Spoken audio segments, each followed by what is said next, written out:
Well, hey guys, we're going to be doing an update on what's been going on around here, what I've been doing for the past few weeks, and an update on the Jeep.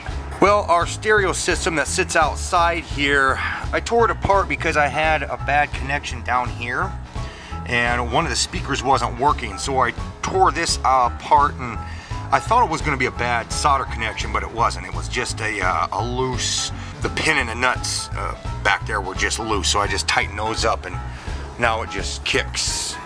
Yeah, it's nice and loud. I won't turn it up, but you know. If you got a radio set up outside, it changes the whole atmosphere of what you're doing outside, and it's really kind of cool. Also, like many of you know, I've been working to help renovate the Super 8 here in town. We've been able to get our hands on a bunch of stuff that, well, they're throwing away. Now, other than all the furniture that we got our hands on, we also got a whole bunch of curtains. So now we can actually put up new, better curtains in the house now. And I think what I'll probably do is get some steel and metal and actually make curtain rods for this stuff. Make them all nice and fancy. Now the way the room was set up is they had a whole bunch of lights that were mounted onto the walls. And so I got my hands on a whole bunch of old lights that they decided to get rid of. These are kind of like the lights that I got my hands on. These are actually a little bit more fancy, and they were just gonna throw these out, so I grabbed them. I've got a whole box of this stuff downstairs in the basement, so I've got the nuts and the fixtures and the bulb screw in the sockets, all that stuff. So the only thing that I don't have are the plug-ins, plug-in portions, because these lights actually wired right into the wall, and they operated off the switch in the room. Along with the curtains, I also got my hands on a whole bunch of curtain rods, and these are, they're all fiberglass, so I'm not really too sure what to do with those, but I'll figure something out.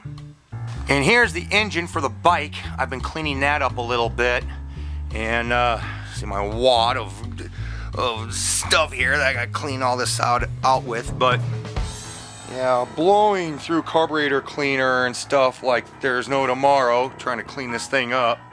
And this stuff, I really don't know where this came from. We went out into the garbage because we were throwing out a bunch of old mattresses. And somebody had come along and threw out all these rolls of this stuff. And I don't know, I mean, it's like foam, but it's got, you know, sticky stuff on it. So I don't know if it was something that you put underneath a carpet or what you did with this stuff. But it's really bright, really, really bright, and I might be able to find something to use that stuff for. Maybe create a green screen with it, but instead of being a green screen, it'd be a red screen.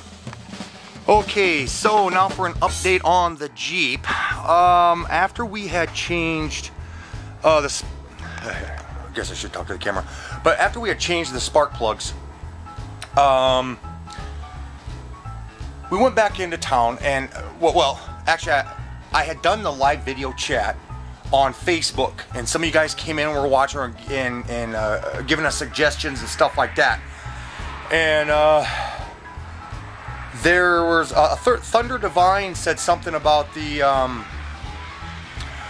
what was it? The crankshaft sensor, crankshaft position sensor, and we cross-referenced some of the numbers, and sure enough, that number was popping up. So thanks for that there, guy. And so we looked to find out where the heck that thing was at. Oh man, that was really hard. This stupid sensor. We took off the coil also, just in case. So we went and bought another coil. And then this is the sensor that we took off. This is the old sensor.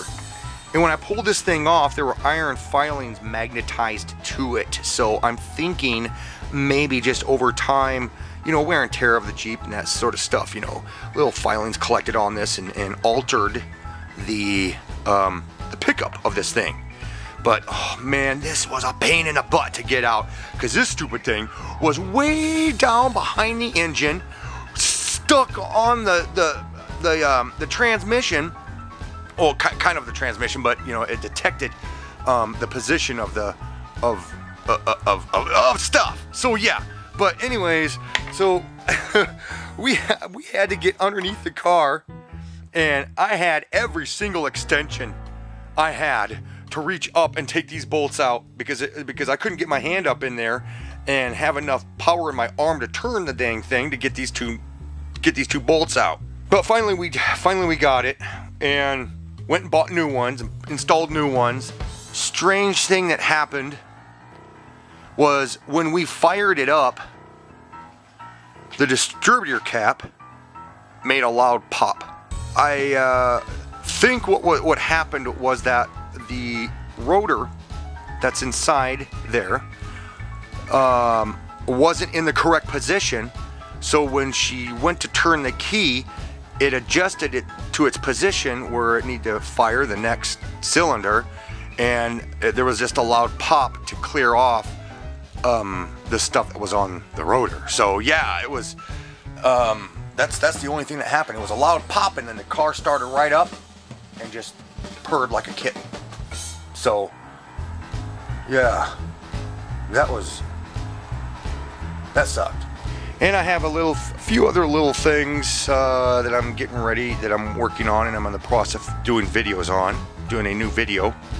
And that video is going to be over on my T-Man's Build page. It's going to be for Allie's birthday. I'm building her something for a birthday present. As you guys can hear, my voice is getting a little better, and I'm going in to see the doctor the 1st of next month. So yeah, they're gonna check on me then too. So I don't know, maybe it'll be completely cleared up, but you know, there are times when it's working great, and then there's times when I'm just like so yeah. But anyways, guys, that's what's been going on here, and I'm gonna jump on out. If you haven't done so already, jump over to Patreon and help this content happen, help these builds happen, because it is something that I enjoy doing. I really like to do it. I like doing these builds. I like showing people how to do it, what I do, how I make it happen, the whole creativity to keep going.